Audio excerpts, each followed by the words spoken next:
মুসলমান ভাইরা আমার, আমাদের নবীজিকে পাঠাইলেন কেমন দয়ার নবী, কেমন দয়ার রসুল। আল্লাহ পাক রব্বুল আলামিন আমাদের মধ্যে পাঠায় দিল যেই রসুলের বন্ধুরা আমার দয়ার কারণে, দোয়ার কারণে রব্বুল আলামিন বন্ধুরা আমার আমাদেরকে এখনো বাঁচায় রেখেছে। খুব ভালো করে বন্ধুরা আমার দিল দিয়ে বোঝার জন্য চেষ্টা করবেন। আল্লাহ পাক আদম নবীকে পাঠিয়েছেন, আদম নবী তার গোত্রের জন্য রহমত। হযরতে নূহ নবী পাঠিয়েছেন, নূহ নবী তাদের জন্য বন্ধুরা আমার গোত্রের জন্য রহমত। হযরতে ইব্রাহিম নবী পাঠিয়েছেন, ইব্রাহিম নবী তার গোত্রের জন্য রহমত। কিন্তু আল্লাহ পাক আমাদের রাসূলকে পুরা কুল কায়নাতের জন্য আল্লাহ রহমত করে পাঠাইছে। আল্লাহু আকবার বলেন, আল্লাহু আকবার। মুসলমান ভাইরা আমার, আমাদের নবী দুনিয়াতে আসার পরে সমস্ত মানুষের জন্য রহমত।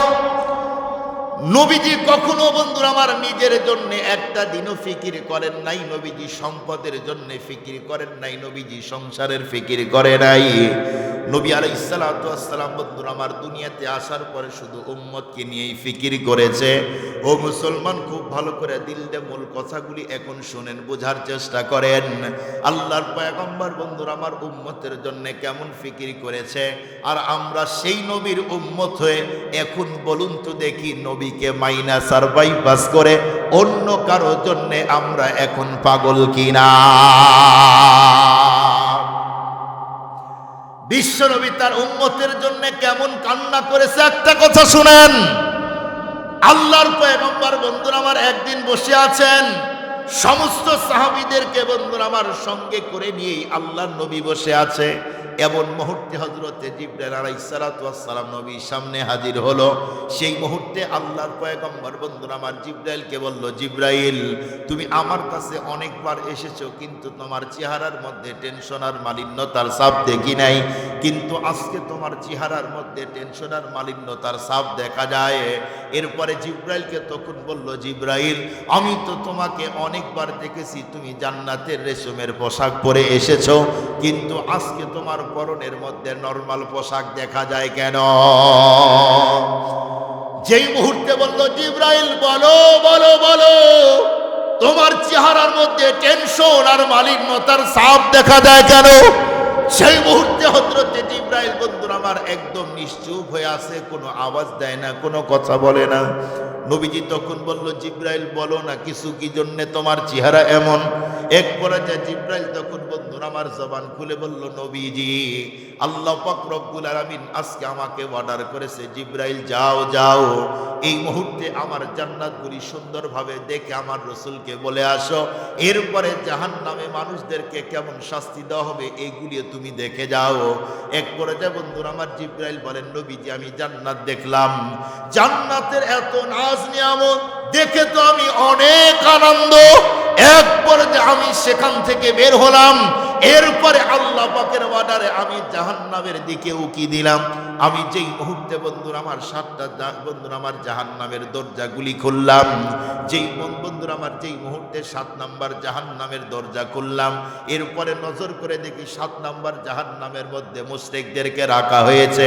এরপরে সেখান থেকে 6 নাম্বার গেটটা যখন খুললাম, এরপরে নজর করে দেখি 6 নাম্বারে ওই সমস্ত মানুষ যারা ছিল মুশরিক তাদেরকে রাখা হয়েছে। মুসলমান ভাইরা আমার, বিশ্বনবীকে এরপরে বলল জিবরাইল 6 নাম্বার 5 নাম্বার কাদেরকে? এক পর্যায়ে জিবরাইল আমিন তখন বলল, নবীজি 5 নাম্বার গেটটা খোলার পরে আমি নজর করে দেখি যেই মানুষগুলি চন্দ্র এমনকি বন্ধুরা আমার সূর্যের পূজা করেছে, আল্লাহ পাক রব্বুল আলামিন তাদেরকে 5 নাম্বার জাহান্নামের মধ্যে নিক্ষেপ করেছে। এরপরে নবীজি আমি যখন 6 নাম্বার জাহান্নামের গেটটা খুললাম, এরপরে নজর করে দেখি সেই জায়গা 4 নাম্বার যেই মানুষগুলি অগ্নির পূজা করেছে, আগুনের পূজা করেছে, আল্লাহ পাক রব্বুল আলামিন তাদেরকে ওই জাহান্নামে নিক্ষেপ করেছে। এরপরে জিবরাইল বলল, নবীজি 3 নম্বর জাহান্নামের মধ্যে আমি উকি দিয়ে দেখলাম সেই জাহান্নামের মধ্যে ইহুদিদেরকে রাখা হয়েছে। এরপরে বিশ্ব নবীকে বলল, নবীজি 2 নম্বরে দেখলাম খ্রিস্টানদেরকে রাখা হয়েছে। 2 নাম্বার বলার পরে বন্ধুরা আমার জিব্রাইল আর একটা আওয়াজ দেয় না, কোনো কথাই বলে না। নবীজি তখন বলল, জিব্রাইল কি হলো? 7 নাম্বার, 6 নাম্বার, 5 নাম্বার, এরপরে 4 নাম্বার, 3 নাম্বার, 2 নাম্বার সবগুলাই তুমি বললে, এরপরে নিশ্চুপ হয়ে গেলে আর যে তোমার জবান থেকে কোনো কথাই বের হয় না। নবীজি বলল, জিব্রাইল বলো 1 নম্বরে কাদেরকে রাখা হয়েছে? সেই মুহূর্তে বন্ধুরা আমার জিব্রাইলের কোনো আওয়াজ নাই। নবীজি আবার বলল, জিব্রাইল বলো। এক পর্যায়ে বন্ধুরা আমার জিব্রাইল তখন মনটা ছোট করে চোখের পানি নিয়ে বলল, নবীজি 1 নাম্বার জাহান্নামের মধ্যে আপনার গুনাহগার উম্মতকে রাখা হয়েছে। মুসলমান ভাইরা আমার, যখন নবী শুনলো 1 নাম্বার জাহান্নামের মধ্যে তার গুনাহগার উম্মত রাখা হয়েছে, এরপরে আল্লাহর পয়গম্বর বন্ধুরা আমার আর কোনো কথাই বলে না। নবীজি সেই মুহূর্তে বন্ধুরা আমার সেখান থেকে ঘরের মধ্যে উঠে গেল, দরজা জানলা টোটালটাই বন্ধ করে দিয়েছে। নবীজি আর কারো সঙ্গে কোনো কথাই বলে না। এক পর্যায়ে লম্বা টাইম পার হয়ে যায়, নবী শুধু ঘরের মধ্যে কান্না করে। এদিক দিয়ে হযরতে বেলাল রাদিয়াল্লাহু তাআলা মসজিদে যখন আজান দেয়, আল্লাহর নবী ঘর থেকে বের হয়ে তখন মসজিদে নামাজের জন্য বন্ধুরা আমার হাজির হয়। মুসলমান ভাইরা আমার, নবীজি শুধুই ঘর আর মসজিদে যায়। মসজিদে যখন নামাজ কমপ্লিট হয়ে গেল, 3 বার সালাম দিলেন, আল্লাহর পয়গম্বর তখনও গেটটা খুলে দেয় না।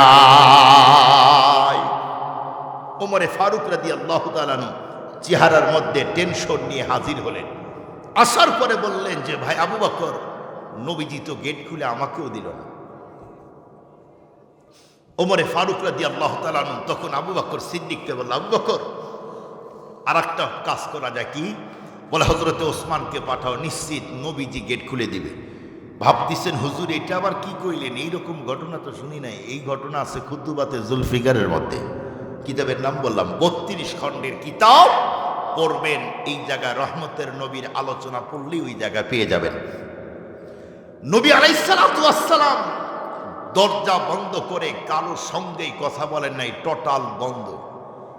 সবার সাথে যোগাযোগ কাট অফ করে দিয়ে নবীজি সেই সময় একদম ঘরের মধ্যে আছেন। ওসমান রাদিয়াল্লাহু, হযরতে ওসমান গনি গেলেন, কিন্তু নবীজি গেট খুলে দিল না। এরপরে হযরতে সালমান ফার্সি গেলেন। নবীজি সালমান ফার্সির ব্যাপারে বলছেন, সালমান ফার্সি আমার পরিবারের লোক। সেই সালমান ফার্সিও গেলেন, নবীজি দরজা খুলে দিলেন না। হযরতে সালমান ফার্সি আসার পরে হযরতে আলীকে বলল, আলী তুমি যাও, তোমার তো সম্পর্ক দুইটা, একদিক দিয়ে তুমি নবীজির জামাই, আর এক দিক দিয়ে চাচতো ভাই।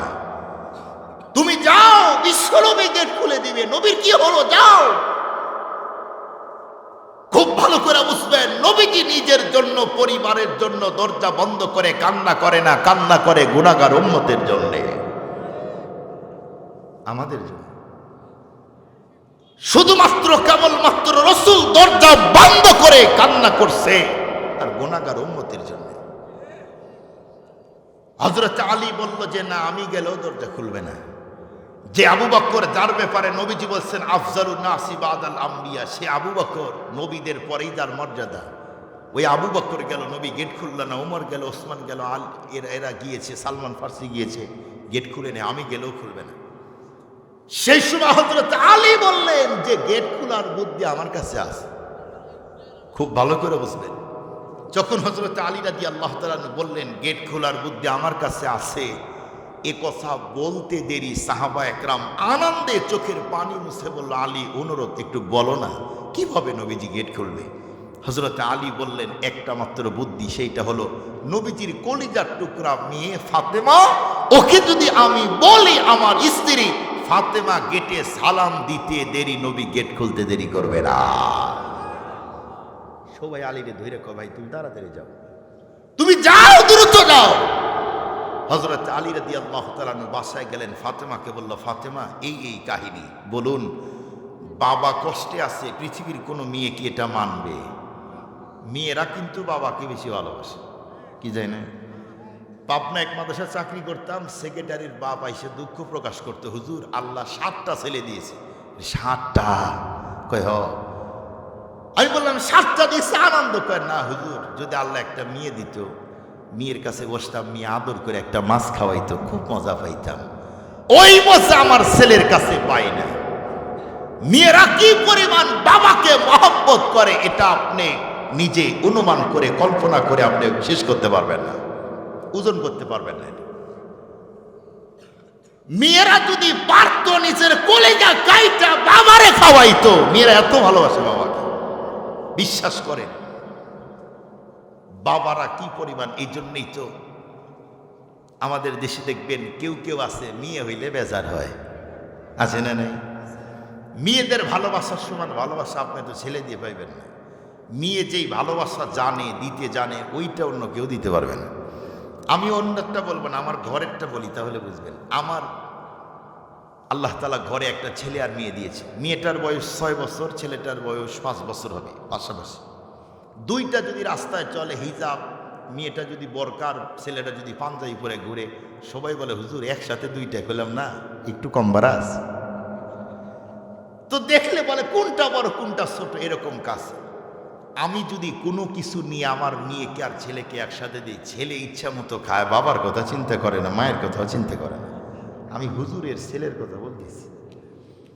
আর আমার মেয়ে কি করে, এই 2 দিন আগেই ওকে আইসক্রিম কিনে দিয়েছে। আমার মেয়ে খুইলা দৌড়া এসে নিজে না খায়, বলে আব্বু তুমি আগে খাও। আর ছেলেটা দূর থেকে, ও তো এখন বোকা সেজে গেছে, কিরে আব্বার মনো জয় করলো, পরে আইসা একটু সিস্টেম করে আর কি। ওইটা কি ভালোবাসা? মানে মেয়েরা কি যে মহব্বত করে দেখবেন। মেয়ে আছে অনেক দূরে বেড়াইতে গিয়েছেন, মেয়ে তো শোনার পর থেকেই বাবার জন্য প্রস্তুতি নেয়, বাবা এইটা পছন্দ করে, এইটা পছন্দ করে, এইটা পছন্দ করে। আর ছেলেরা শ্বশুর শাশুড়ি আসলে বউকে বলে, এই তোর আব্বা কি কি পছন্দ করে, এই ওইগুলো আনে। কয় আমার আব্বা, আরে পোলট্রি আনলেই চলবো। কথা বলেন না কেন? আর মেয়ে শুনছে অমুক মাসে আব্বা আসবে, বড় মাছের 3 পেটি রাইখে দিছে, আব্বা খায়। আর এদেশের মুসলমান এমন, কন্যা হলেই বেজার। এটা জাহিলি যুগের বাবাদের স্বভাব। জাহিলি যুগের বাবাদের এই স্বভাব ছিল, মেয়ে হইলে বেজার হইত। অনেকে এমন আছে, মেয়ে হইলে বউরে কয়, এইবার যদি ছেলে না হয়, হয় তুই থাকবি না হয় আমি থাকবো। আছে না নাই? বউটাও তো আল্লাহর বান্দি, 3টা মেয়ে হয়েছে, 4 নাম্বার আল্লাহ কাছে দোয়া করে, আল্লাহ সংসারটা বাঁচাও। বলুন তো, আমি ওই ভাইকে বলতে চাই, ছেলে আর মেয়ে দেওয়ার মালিক কি আপনার স্ত্রী না আল্লাহ? ওর উপরে চাপ দিয়ে কি করবেন? মুসলমান ভাইরা আমার কথাগুলি দিল দিয়ে বোঝার জন্য চেষ্টা করবেন। এক পর্যায়ে হযরতে ফাতেমা রাদিয়াল্লাহু তাআলা আনহা, বন্ধুরা আমার, যখন শুনছে বাবা 3 দিন দরজা বন্ধ করে কারোর সঙ্গে কথা বলে না, শুধুই কান্না করে, ফাতেমা রাদিয়াল্লাহু তাআলা আনহা, বন্ধুরা আমার, পাখির মতো উড়াল দিয়ে গেটের সামনে হাজির হলো। এক পর্যায়ে গেটের মধ্যে আসার পরে, বন্ধুরা আমার, যখন সালাম দিল আর ডেকে বলল, আব্বু আমি আপনার কলিজার টুকরা ফাতেমা এসেছি, এই মুহূর্তেই গেটটা খুলে দাও। সেই মুহূর্তে নবীজি মুসাল্লা থেকে দাঁড়িয়ে এরপরে দৌড়িয়ে গেটের মধ্যে গেল, গেটটা খুলে দিল। দেখবেন এই জমিনের মধ্যে, বন্ধুরা আমার, অনেক বাবা আছে মনের দুঃখের কথা অনেকের কাছে বলতে পারে না, কিন্তু মেয়ের কাছে গিয়ে বলে, মারে আমার এই সমস্যা। নিজের একটা ছেলে আছে, ছেলের কাছেই ভিড়তে পারে না, বলতে পারে না। নবীজি, বন্ধুরা আমার, যখন ফাতেমা গেটের মধ্যে ঢুকলো, তখন গেটটা বন্ধ করে দিল। এক পর্যায়ে হযরতে ফাতেমা রাদিয়াল্লাহু তাআলা আনহা ডেকে বলল, আব্বু আপনি শুনলাম 3 দিন দরজা বন্ধ করে কান্না করছেন, কি হয়েছে আপনার? আপনার কি মায়ের কথা মনে পড়ছে, আমেনার কথা মনে পড়ছে, এই জন্যে কান্না করেন? নবীজি তখন বলল, না মা, আমি এই জন্যে কান্না করি না। এরপরে ডেকে বলল, আব্বু তাহলে আমার মা খাদিজা, আমার মায়ের কথা মনে পড়ে আপনি কি কান্না করেন? বিশ্ব নবী তখন ডেকে বলল, না মা না, আমি তোমার মায়ের কথা মনে করেও কান্না করি না। তখন বলল, আব্বু তাহলে কিসের জন্য এমন ভাবে কান্না করেন?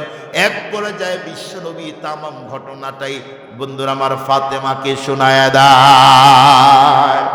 জিবরাইল এসেছিল, আমাকে এই বলল, আমার গুনাহগার উম্মতকে নাকি 1 নাম্বার জাহান্নামে রাখা হবে, আর আমার গুনাহগার উম্মত জাহান্নামে থাকবে, আমি রাসূল জান্নাতে থাকব। হতে পারে না, এজন্য কান্না করছি আল্লাহ যেন আমার গুনাহগার উম্মতকে মুক্তি দিয়ে জান্নাত দেয়। ও মুসলমান ভাই, ভালো করে শুনেন, যেই রসুল আমাদের জন্য কান্না করলো, সেই রসুলের সুন্নতকে, তার সভ্যতা, তার আদর্শকে জলাঞ্জলি দিয়ে পুড়িয়ে দিয়ে শেষ করে দিয়ে অন্য নেতার জন্য পাগল হলাম, নেত্রীর জন্য পাগল হলাম, নবীজির আদর্শ ছেড়ে দিয়ে আজকে স্ত্রীকে খুশি করলাম, সন্তানকে খুশি করলাম, অথচ একদিনও আমার এই আপনজন নেতা নেত্রী আমার জন্য কান্না করে না। একমাত্র রসুল করে। বলুন দেখি, নবীজি শুধু কি একদিনই দরজা বন্ধ করে কান্না করেছে? কথা বলেন। নবীজি আরো অনেক কয়েকদিন কান্না করেছে। হযরত আলী রাদিয়াল্লাহু তাআলা আনহু আর ফাতেমা একদিন নবীজির বাসায় আসলেন। মা বোনেরা আওয়াজ শুনতে আসছে কি? আছে হুজুর? মা বোনদেরকে ভালো করে এইবার এই কথাটা মনোযোগ দিয়ে শোনার জন্য বলছি। নবীজি একদিন কান্না করলেন পুরা উম্মতকে নিয়ে, নবীজি আর একদিন কান্না করেছেন শুধু মহিলাদের জন্য। কেমন দয়ার রাসূল, কেমন মায়ের রাসূল। ফাতেমা দরজায় আসলেন, গেট খুলেই এরপরে বলল, আব্বু আপনি আবার কান্না করছেন? আবার কি হয়েছে আবার? নবীজি তখন বলল, মা আমি মেরাজে গিয়ে নারীদেরকে অনেক পদ্ধতিতে শাস্তি দিতে দেখে আসলাম। যখন বলছে আমি নারীদের কয়েক পদ্ধতিতে শাস্তি দিতে আমার নিজের চোখ দিয়ে জাহান্নামে মেরাজ দেখে আসছে। নবী আলাইহিস সালাতু ওয়াস সালাম বলতেই ফাতেমাও তখন কান্না শুরু করল।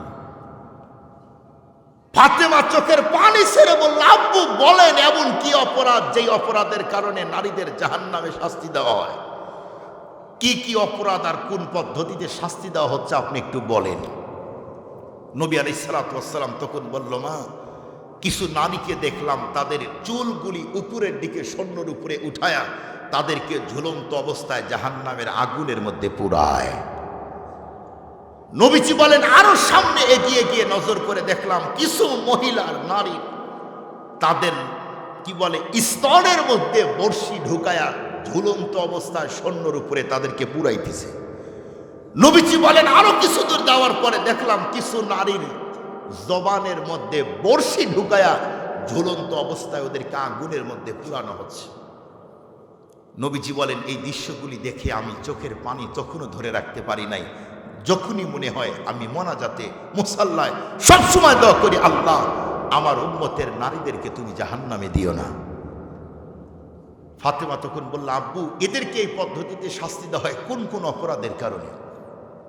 খুব ভালো করে শুনেন, আমাদের তো মেয়ে আছে, বোন আছে, আমাদের তো আপনজন আছে, আমরা নিজেরা শুনি, মা বোন যারা আছেন তাদেরকেও বলি ভালো করে শোনেন।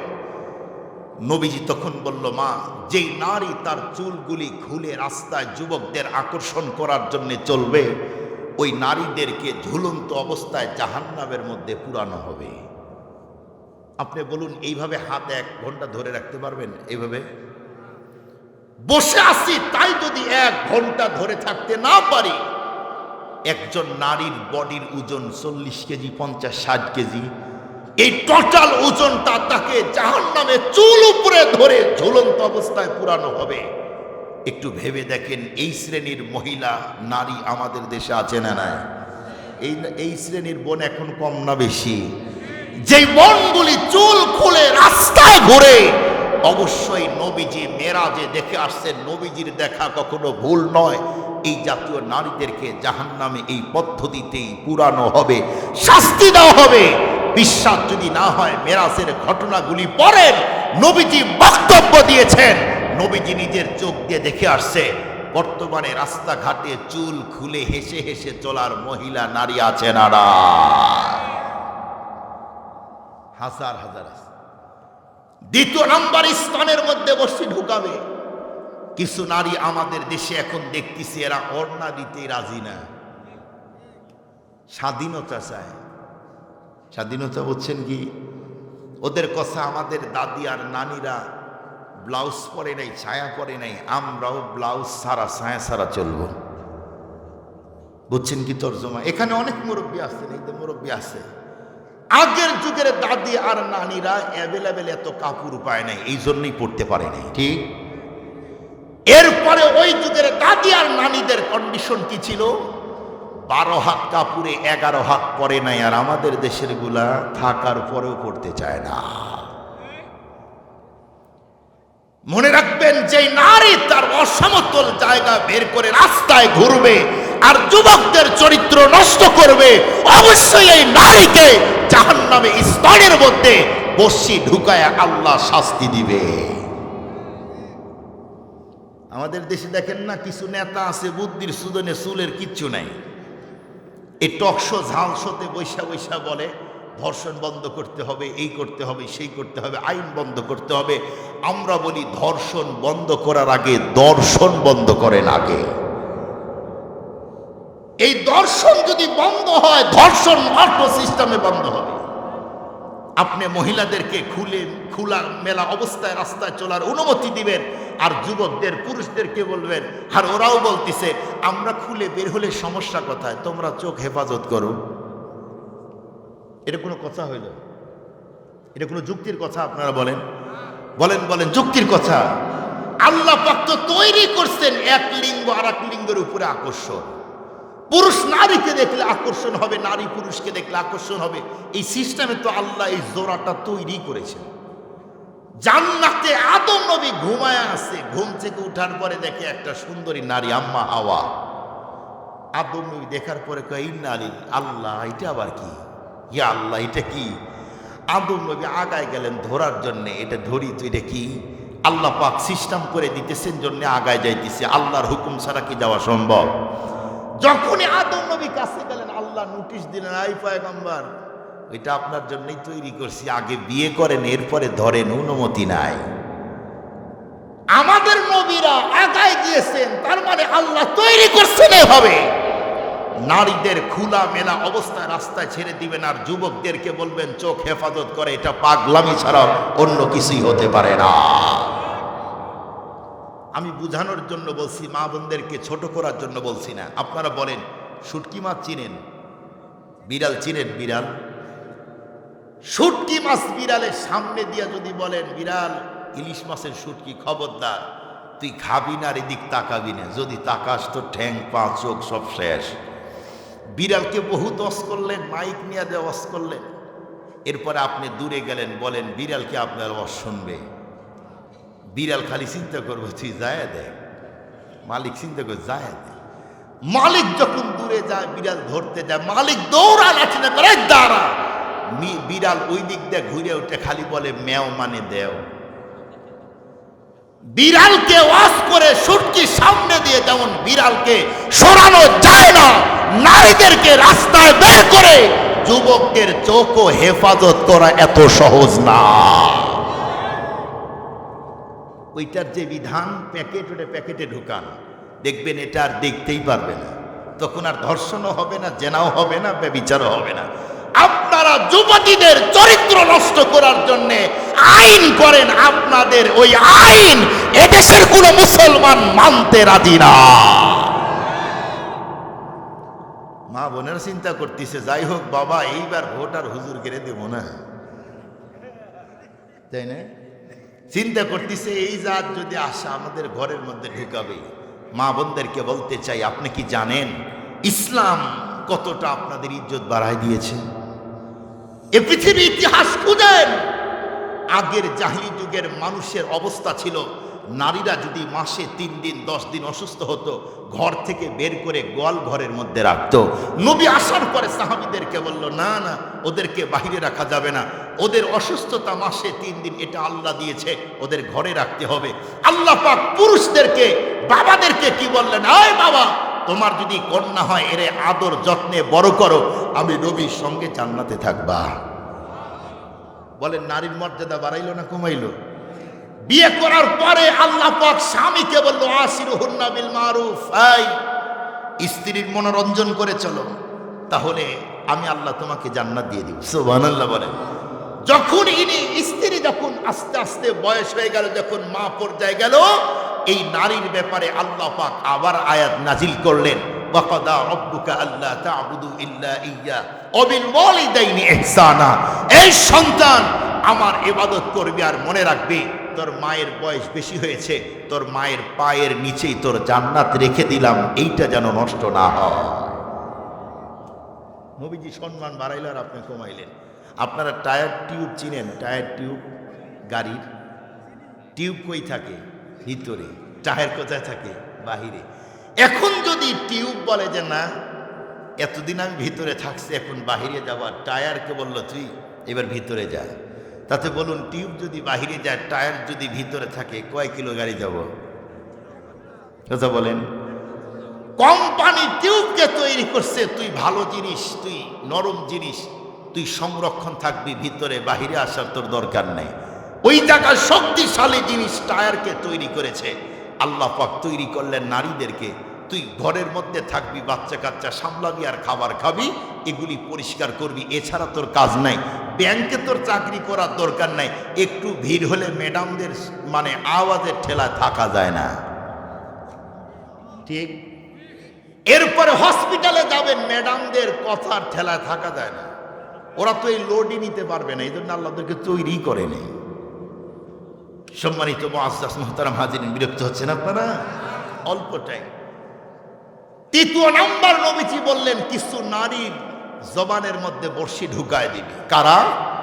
বলে কিছু নারী থাকবে তার স্বামীকে গালিগালাজ করে, শ্বশুর শাশুড়িকে দেখতে পারে না, আপনজন আত্মীয় স্বজনদেরকে দেখতে পারে না। কিছু মহিলা এমন আছে যে মহিলার জবানে আরো 10 জন বিরক্ত। এই জাতীয় মহিলা তো আপনাদের হারাগাছায় নেই, এদিকেও আছে, চাইলে তো কাম শেষ, সমাজ তো নষ্ট। দেখবেন এই জাতীয় মহিলা যদি সমাজে বেশি না, যদি 4-5টা থাকে, সমাজ পুরাটাই নষ্ট করে দেয়। ও যেই পরিবারে যেই ঘরে ঢুকবে, ওই ঘরের নারীকে পুরাটাই নষ্ট করে দিয়ে আসবে। আছে না নাই? সম্মানিত সুধী, লম্বা আলোচনা করতে চাই না, আলোচনা শেষের দিকে আসছি, খুব ভালো করে বুঝবেন।